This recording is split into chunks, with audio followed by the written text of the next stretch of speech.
Hey there, this is John Milleker Photography, and today we're going to do an unboxing on the OBSBOT 4K. We almost bought one of these. We almost pulled the trigger to get one of these when it was a 1080p model. And to be honest with you, I wanted something more, and I knew eventually they were going to have, hopefully, a 4K model. Here it is. This is not a free OBSBOT. Neither of these are free. We paid for them out of our own money, and these are not sponsored in any way.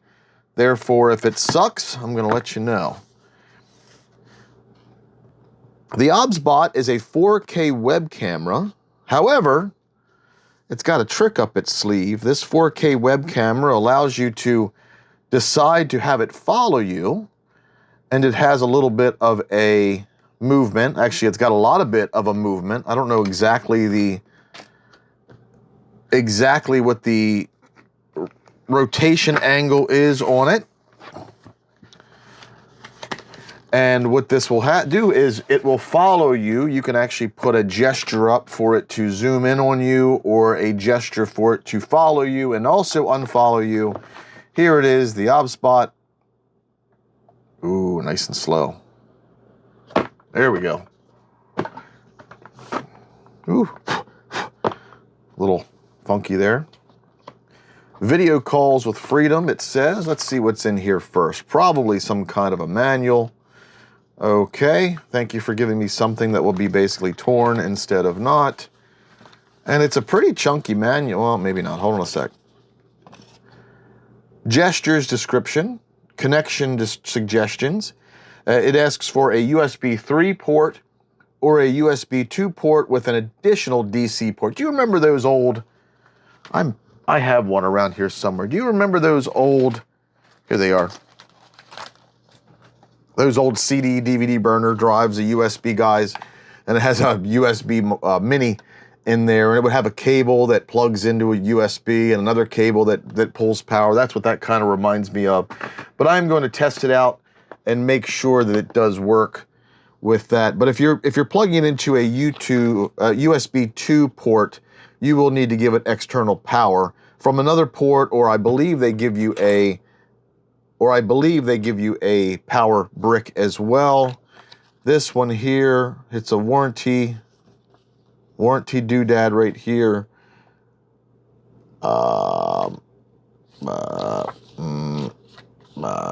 Japanese, maybe? Chinese? I'm not sure.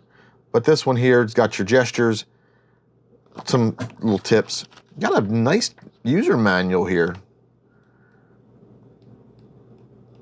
What, 6 pages in English? Not bad. Firmware update, need to do a firmware update. Got a bunch of different settings in here. What the light blinky blinks mean. Yeah, pretty good. We're gonna put these back in here so I don't lose them.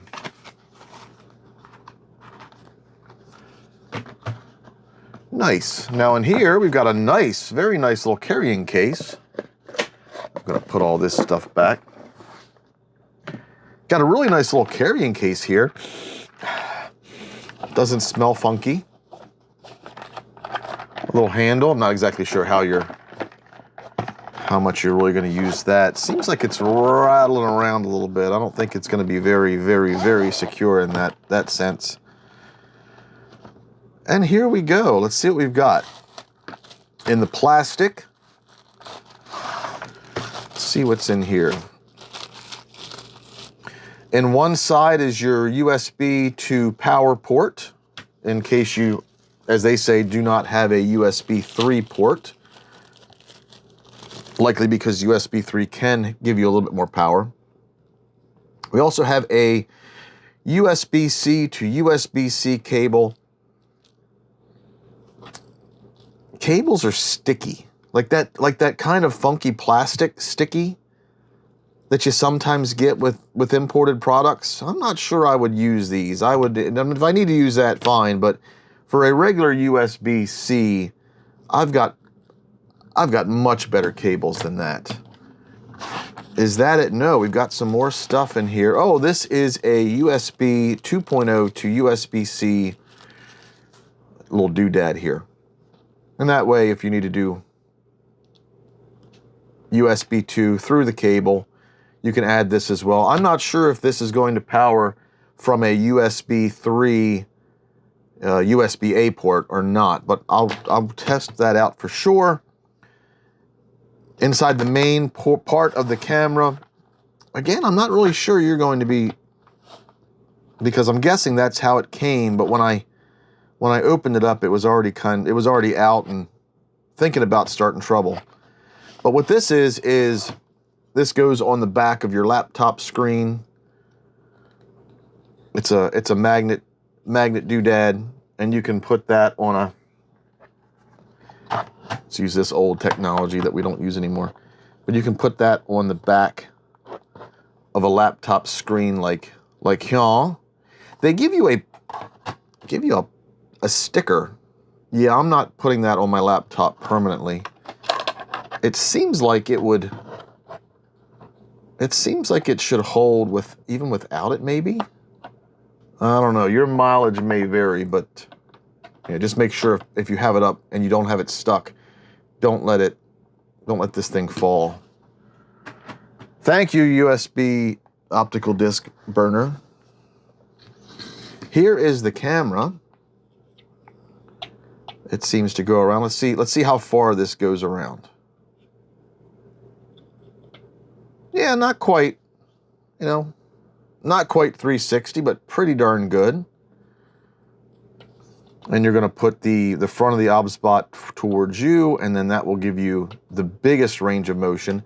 This guy here will spin up and down.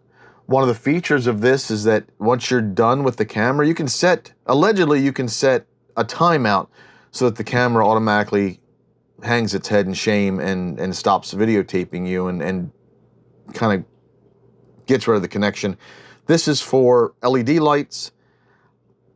Honestly, I guess that's good. I would have liked to had maybe like a frosted acrylic band here so that you could see the lights from any direction. Because one thing that I'm using this for is I want to be able to put this on a speaker and make sure that it's following them, and the speaker is going to see the lights. I am not. I thought it would be nicer to have something all the way around, but hey, for the first kind of thing, we're good. Got a little 1/4 inch number 20 thread on the bottom, and let's see how good this, oops. The magnet's good, but it's not going to withstand, kind of jostling around so much. But there it is. The OBSBOT Tiny 4K. It was about $270 online. And we'll put a link in the description below if you'd like to get one of your very own. It's supposed to have nice microphones. There's a microphone here, microphone here. We will not use that for such. But, if you're just looking for if you're looking for a camera that will follow you if you happen to be moving around, this is awesome. I'm getting this for presentations so that I can walk and talk and hopefully have this thing move and follow me or follow a presenter. If you just sit behind a computer and you just need one webcam, I mean, it's nice to have 4K, but I think you can save like $60 getting that Logitech Brio 4K. So really think about it, why you need to have a head that follows you around. I will say that this thing has pretty impressive autofocus. And one of the reviews I saw, 1 second it was on the guy's face, and the next second he held up something to the lens, and it was pretty much instantaneous autofocus. But that's it. We've got nice cables. We've got a connector that I put on the cable. I didn't lose that. And this case here, which I'm still not sure about. Can we turn I guess we can't turn. I would have loved to put the lens in here. That way I didn't have to worry about it getting scratched up. Especially if you put this in. Maybe you can turn this around. Nope, can't turn that around. My problem is I can see this jostling out of place and getting over there on the lens. Yeah, I could see this potentially scratching your lens. You're gonna need to figure something, maybe a piece of foam, put a piece of foam in there. That way it keeps this guy down. Put your cables up in it. Even with these cables already there, it didn't keep it from jostling around to begin with. But let's do this again. Yeah, okay.